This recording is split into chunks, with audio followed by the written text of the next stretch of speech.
Waste Bengal میں جو elections میں اس میں بہت سارے سوالات ہیں. ایک سوال یہ ہے کہ SIR نے وہاں کے لاکھوں لوگوں کو ووٹ دینے سے محروم کر دیا اور ان ووٹوں کی کمی نے وہاں کے اس الیکشنز پر جیت اور ہار پر بہت اثر ڈالا ہے. تو اس سے یہ نتیجہ نکلتا ہے کہ کیا ویسٹ بنگال کا اسمبلی الیکشن ہمارے ڈیموکریٹک ویلیوز کے مطابق ہے، ٹرانسپیرنسی کے مطابق ہے، یا یہ کوئی لوٹ ووٹ چوری اس کا کوئی یہ تماشا ہے. اسی طریقے سے جو وہاں کے مسلمان بھی ہیں اور دلت بھی ہیں اور پسماندہ لوگ بھی ہیں، ان کو ووٹ کے استعمال میں بھی بڑی پریشانی آ رہی ہے.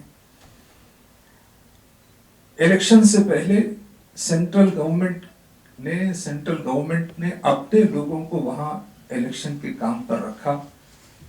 اس سے صاف ظاہر ہے کہ وہ ایک قسم کا الزام وہاں کی ریاستی حکومت نے لگایا کہ یہ ایک قسم کا مرکز کی طرف سے، یونین گورنمنٹ کی طرف سے اسٹیٹ گورنمنٹ کو اپنے کام سے روکنا ہے اور الیکشن کمیشن میں فیور حاصل کرنا ہے.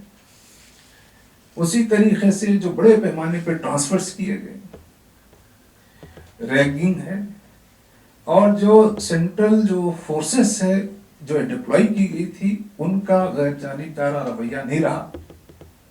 یہ شکایت ہے کہ انہوں نے ترنمول کانگریس جو وہاں کی رولنگ پارٹی تھی اس کے مقابلے میں دیگر پارٹیوں کی انہوں نے ان کی مدد کی.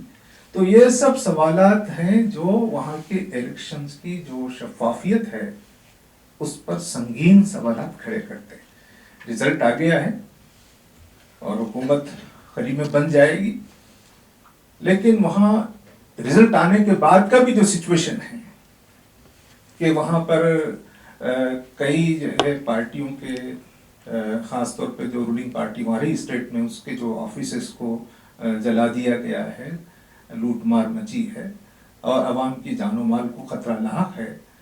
تو یہ سب سچویشن یہ بتا رہا ہے کہ یہ جو انتخابات ہے وہ انتخابات یہ عوام کی مرضی یا عوام کی جیت نہیں ہے، ایک قسم سے الیکشن کمیشن کی جیت ہو گئی ہے لیکن عوام کی جیت نہیں ہو سکی ہے. تو ویسٹ بنگال کے ان حالات پر جو سوالات پیدا ہوئے ہیں وہ سوالات عوام کے اعتماد کو جمہوریت پر، الیکشن کمیشن پر جو کانفیڈنس ہے وہ مجروح ہوا ہے. اسی طریقے سے جہاں تک آسام کا تعلق ہے، چاہے وہ ویسٹ بنگال ہو یا آسام، اس میں الیکشن کے دوران جو نیریٹو استعمال کیا گیا ہے، جو ان کی اسپیچز تھی، ہیٹ اسپیچز تھی، جس پر سپریم کورٹ نے اور ہمارے پورے سسٹم نے کئی سوالات کھڑے کیے ہیں، ان سب کا وہاں استعمال کیا گیا ہے. تو یہ جو پولرائزیشن کا اور جو ہیٹ اسپیچز کا اور جو غلط نیریٹو کا جو استعمال کیا گیا ہے وہ ساری دنیا کے سامنے ہے. تو یہ الیکشن کے اس پورے پروسیس کے اوپر بہت سنگین سوالات کھڑا کرتا ہے.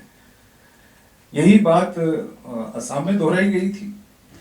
تو یہ جو اسٹینڈرڈ ہے ہمارے، یہ جو ہم کو جماعت اسلامی اس موقع پہ تشویش کا اظہار کرتی ہے کہ جو اسٹینڈرڈ ہونا چاہیے، جو الیکشنز کا اسٹینڈرڈ ہونا چاہیے، جو نیریٹو کو پیش کرنے کا اسٹینڈرڈ ہونا چاہیے، اور جن موضوعات پر، جن بنیادوں پر الیکشنز ہونے چاہیے، ان سب سے ہٹ کر یہاں پر ہوا ہے. اب جو دوسری ریاستیں ہیں، ایک تو کیرلا ہے اور ایک تامل ناڈو ہے. کیرلا میں جو تبدیلی ہوئی ہے وہ تو عام طور پہ وہ ہر 5 سال میں تبدیلی ہوتی تھی، لیکن اب کی بار 10 سال ہو گئے. تو وہ تبدیلی تو وہاں کی ایک نارمل ایکسرسائز ہے کہ ایک بار LDF ایک بار UDF. تو اس لیے وہاں کی تبدیلی کا کوئی دستور کی और जो मुल्क के आइडिया ऑफ इंडिया की, इससे कोई उससे वहाँ की जो है लोकल नीड्स हैं, इसलिए उसका ताल्लुक जो है वो केरला तक महदूद है। लेकिन वहाँ भी तब्दीली आई है।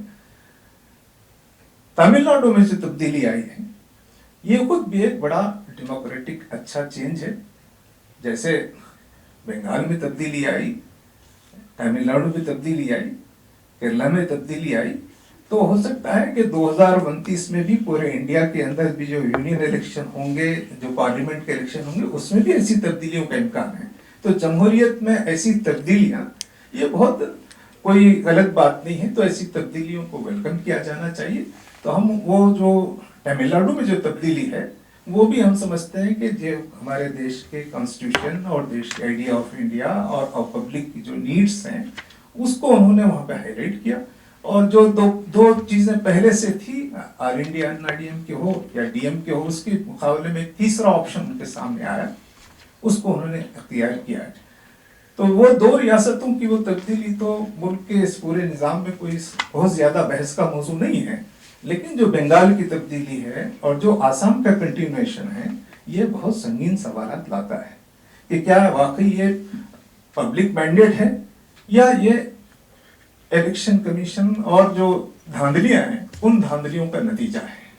तो इस मौके पर ये कुछ सवालात का खड़ा हो जाना, और वहाँ की चीफ मिनिस्टर जो अब तक रही है उनका ये कहना कि मैं रिजाइन नहीं करूंगी, क्योंकि ये जो इलेक्शन जो हुआ है वो कोई फ्री एंड फेयर इलेक्शन नहीं है। ये सारी दुनिया को क्या पैगाम देता है?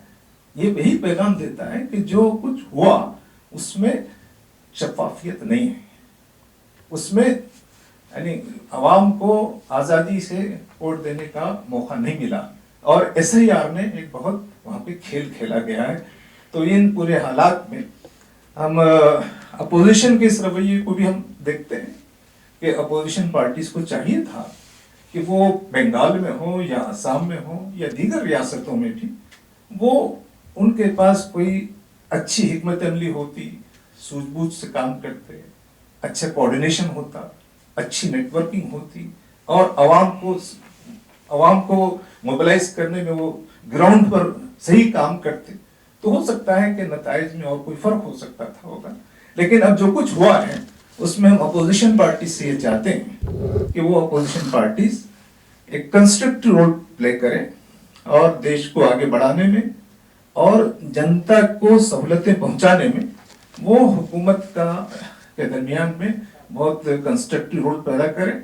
जितना अच्छा हुकूमत का या गवर्निंग पार्टी का होना जरूरी है, उससे अच्छा, उससे ताकतवर अपोजिशन का रहना भी डेमोक्रेसी की सेहत के लिए जरूरी है। तो हम समझते हैं कि उन अपोजिशन पार्टीज को कंस्ट्रक्टिव रोल प्ले करना चाहिए। तो ये जो इलेक्शंस हैं वो इलेक्शंस हम सबको एक पैगाम देते हैं कि देश में हमको जमहूरियत को और इलेक्शन के इलेक्टोरल प्रोसेस के ऊपर लोगों का जो एतमाद है वो उठता जा रहा है। तो इलेक्टोरल रिफॉर्म्स की भी जरूरत है और इलेक्शन कमीशन के रिफॉर्म्स की भी जरूरत है, ताकि जनता के अंदर इस पूरे प्रोसेस पर एतमाद को बहाल किया जा सके। असेंबली इलेक्शन सभी हुए हैं और उसके रिजल्ट आ चुके हैं। जैसे कि बताया गया कि कुछ रियासतों में नई रियासती हुकूमतें आएंगी पहली बार का मतलब इस इलेक्शंस में, और कुछ रियासतों में वो गवर्नमेंट्स कंटिन्यू करेंगी।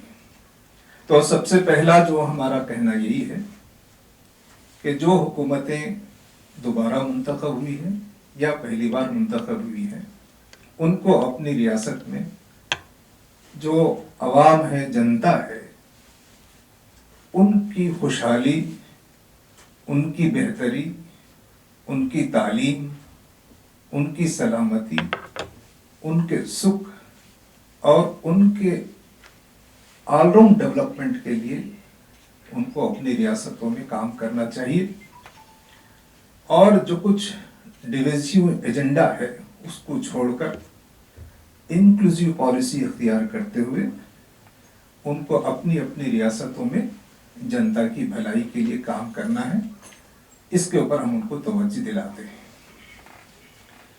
अब जो 5 रियासतों में जो असेंबली इलेक्शंस हुए हैं اس میں ایک ویسٹ بنگال ہے.